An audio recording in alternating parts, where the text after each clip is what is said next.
Kathleen Olive. Welcome to Limelight Arts Travels podcast, A Closer Look. If you've visited central Rome, you're no doubt familiar with Bernini's monumental Fountain of the Four Rivers. It's a great work of baroque sculpture that sits proudly in the centre of the beautiful Piazza Navona. You may also have registered that the fountain is surmounted by an Egyptian obelisk. It has a fascinating history that stretches from the Aswan quarries of ancient Egypt right down to Rome in late antiquity and on to Bernini's own time. In this episode, archaeologist and Latin scholar Dr Mary Jane Cuyler reveals the mysterious coincidences and fate that surround the ancient obelisk's history and its virtuoso inclusion by Bernini in this iconic work. Mary Jane, thank you for coming in to talk to us today about a work that I suspect most of our listeners would be familiar with one way or another. So you're talking about Bernini's great Fountain of the Four Rivers in Rome. Yes, thank you so much for having me, Kathleen. I'm so excited to talk about this amazing monument. So what is it? Maybe if you can start for us by describing the monument. What is it about the monument that you find so exciting? Well, it is the crown jewel of the Piazza Navona in Rome. Every person who visits this long stadium-like piazza, we'll get into that later, is drawn to the central fountain. Although the other two fountains are beautiful, but they're drawn to the majesty of the central fountain because it draws the eye to it and then upward toward the sky. Now, what we're looking at here is a travertine fountain. So this it's essentially a fountain with a central sculpture. It's hollow through the middle. So at different points, you can actually see through the other side of the piazza that you're standing in. And there are four kind of corners to this travertine fountain featuring large, very muscular, masculine nudes. And these four nudes, in fact, represent the four most important rivers, or perceived most important rivers of the 17th century or the middle of the 1600s at the time that this fountain was created. So we have four figures, and each of them is given different features to differentiate them, to show which river they represent. The first one, depending on where you're standing, is the Ganges River, which of course is an enormously long river that runs through India and modern-day Bangladesh. And the Ganges is recognizable because he is a bearded figure and he has an elephant sitting beneath him. And he has an oar in his arm, and this is to indicate the navigability of that river. The other river, another river representing Europe is the Danube. And the Danube is recognizable because he has a fish beneath him as well as a horse. The horse will kind of peek out at you as you look for him beneath this enormous figure.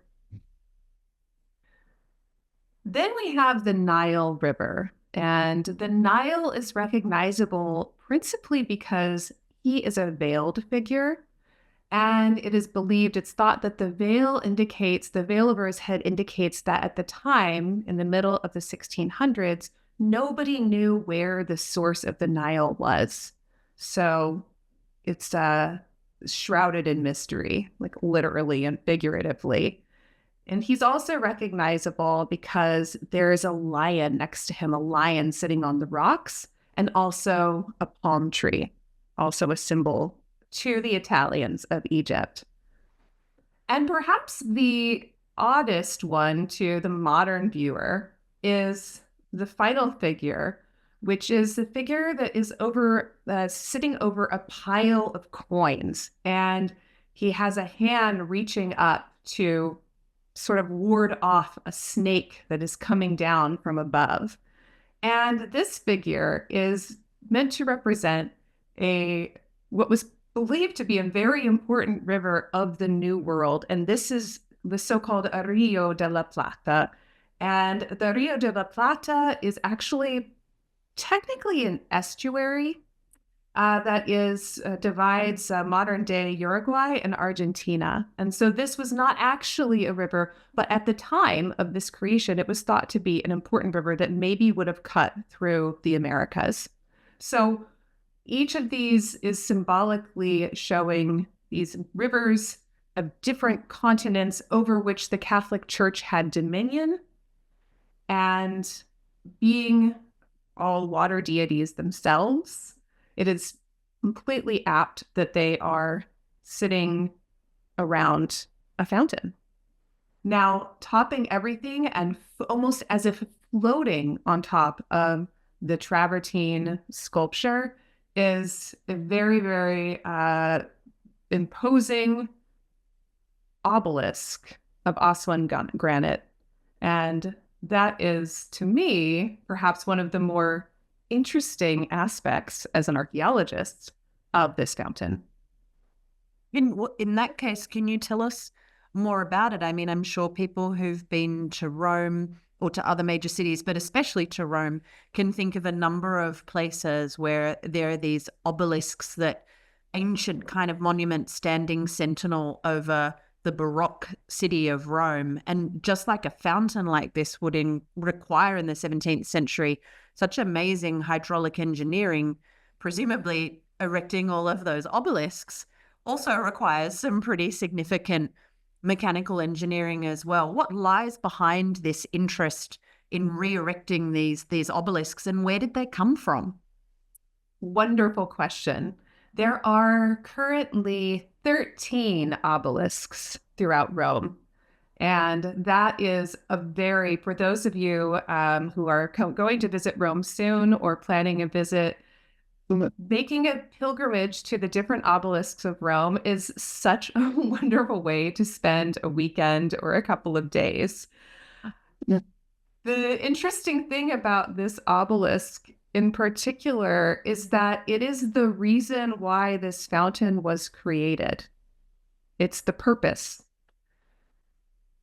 During the Baroque period, there was a renewed interest in antiquity. This interest had really begun in the Renaissance and continued into the Baroque period because the people of the Renaissance, the 1400s, 1500s, 1600s, were starting to look to the ancient past for inspiration, for a lot of lost technology, for painting, for sculpture, and for building techniques.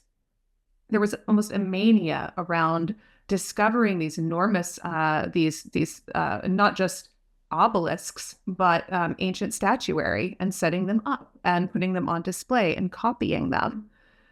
Obelisks have always been especially interesting to people because, of course, they represent such great antiquity, since many of them actually originate in Egypt. So the story of the obelisk for this particular fountain begins in the early 1600s, say like 1601.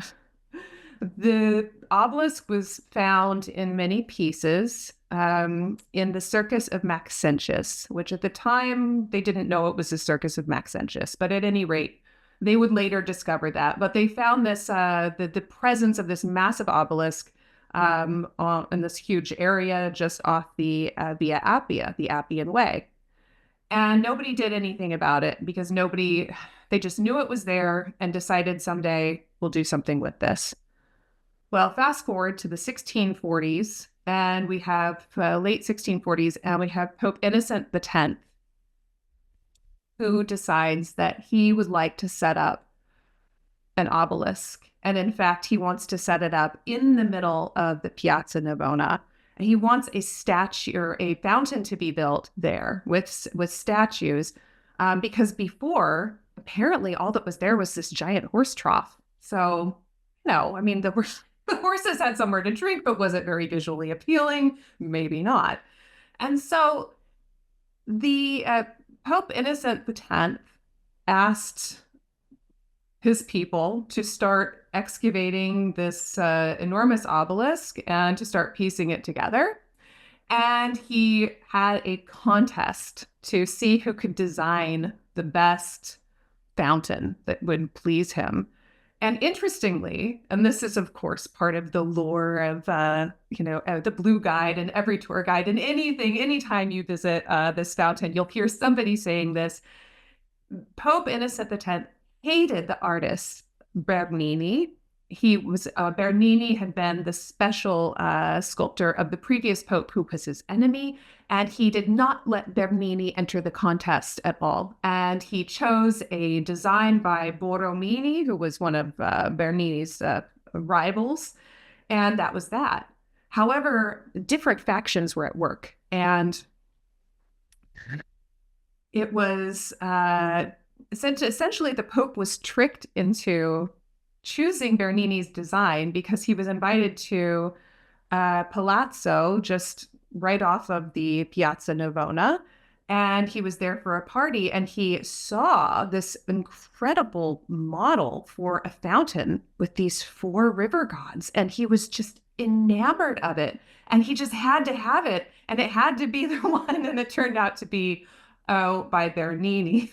So he got over himself and hired Bernini to, at least Bernini's design. In fact, Bernini did not carve this himself. Maybe he put on some finishing touches, but four of the people who worked with him, one of them each got to carve one of the fountains.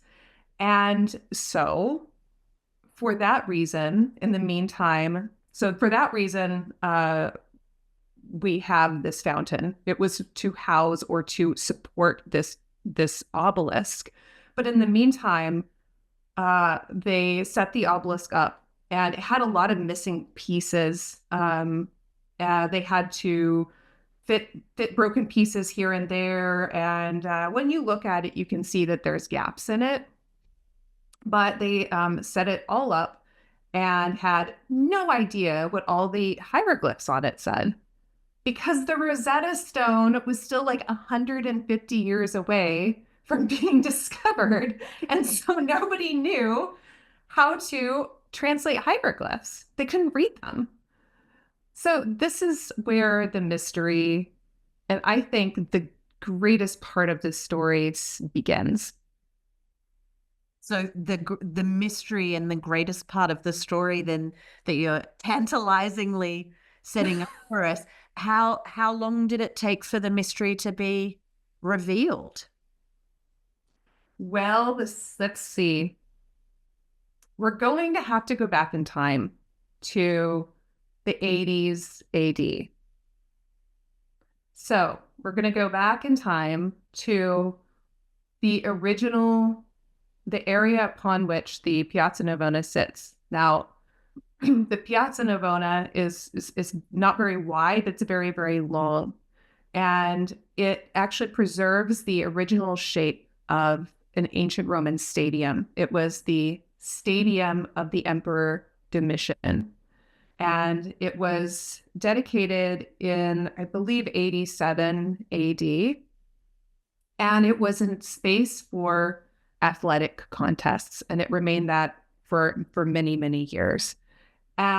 Because it was this large open space, like a lot of different places in Rome, the outline was preserved over the centuries. And so essentially when we visit the Stadium of Domitian today, we're visiting the Piazza Navona, several meters above the original level of the Roman remains, and yet we're still essentially in the same spot.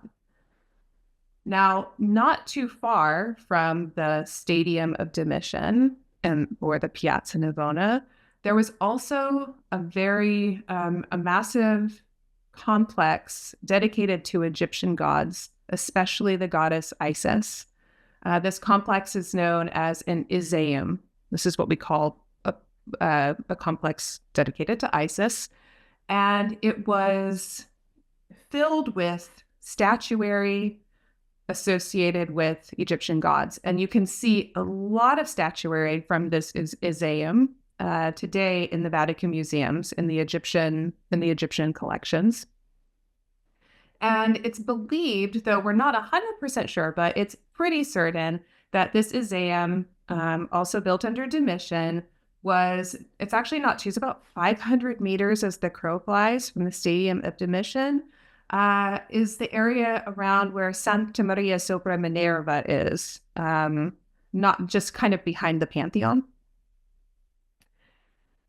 And so just put a pin in that. Okay. So we have an Isaiah, we have an Egyptian area under this, associated with a place near the Stadium of Domitian. Now we're going to fast forward in time. So we're going to go past 1650 when we've put up this beautiful fountain, past 1650 when we've placed this obelisk within the Stadium of Domitian or the Piazza Navona. We're going to go to the late 1700s when we have the discovery of the Rosetta Stone, which had a decree translated in Greek, demotic, and hieroglyphics. And by 1827, we have the first actual translations of, like, real complete translations of hieroglyphs. And with an important publication of 1827, but don't quote me on that. It could have been 1820, Kathleen. Something like that. What's 7 years between friends? What's 7 years between friends? They were able to study the inscriptions on this obelisk, and they found the name of Domitian. Domitian's name, and also other members of his family, such as Titus, are inscribed on this obelisk. And it turns out that this obelisk is indeed from Egypt. It's carved of Aswan granite. It came out of the quarries of Egypt, and it was brought to Rome. Whether the hieroglyphs were imprinted on it, were carved into it in Egypt or Rome, I don't know. But the emperor, this is not an ancient obelisk, though we do have those also in Rome. This was one created, carved, and brought to Rome for the Emperor Domitian, probably to set up in his Isaiah, which is not very far at all from the Piazza Navona. So presumably for many centuries, this obelisk sat in the Isaiah and overlooked this wonderful Egyptian temple complex. But around the beginning of the 4th century, it was moved, and it was moved by Maxentius, the Emperor Maxentius, to the circus that he constructed near the Via Appia. And that is where it was eventually discovered 1,500 years later. But this feels like one of the most extraordinary, happy coincidences that you could possibly imagine, because you've told us that when Bernini is incorporating this obelisk into his fountain in Piazza Navona, he doesn't know what the hieroglyphs say. He doesn't know that it refers to the very name of the emperor whose stadium was on this location below the surface of Piazza Navona. So is this just a mystery, or do we have any idea? Is it just a coincidence? It is absolutely only a coincidence. They had no idea. In fact, as I said in the beginning, they even didn't understand that it was coming from the Circus of Maxentius. They didn't have at that time a really sophisticated idea of the topography of ancient Rome. They couldn't. There was a lot of information still yet to discover. They simply didn't know. And so it seems almost as if it's something magical or something that was absolutely meant to be. I know when I first discovered this story, it gave me chills. It's actually giving me chills right now, because we have Domitian, Domitian, who is much maligned emperor. Oh, he killed all these Christians in this piazza. Oh, San Agnese. Well, he was a man who got a lot of stuff done. I don't know how much any of these emperors were really good guys, but we know that he was committed to creating a very beautiful Rome and to building it up in the 80s AD, of course. And the idea that he had this obelisk carved with his name on it and with the names of his family members set up, and that somehow, despite vicissitudes of centuries, his obelisk ends up back in the very center of what is now the most famous and enduring landmark in Rome is nothing short of the perfect story. Completely agree. It's like you've described for us a magnetic object that just by sheer force of attraction had to be back in the place close by where it had originally been conceived. So what a fabulous story, Mary Jane. You've given us another way of looking at this iconic landmark, another kind of ancient story to layer onto the extraordinary baroque creation of this monument. And you've certainly inspired me to take a personal pilgrimage of Rome's 13 obelisks next time I'm in the Eternal City. So Mary Jane, thank you very much. Oh, thank you. You've been listening to Limelight Arts Travels podcast, A Closer Look. It was recorded on the lands of the Gadigal people of the Eora Nation, and we acknowledge and pay our respects to the traditional custodians of this land and their elders past and present.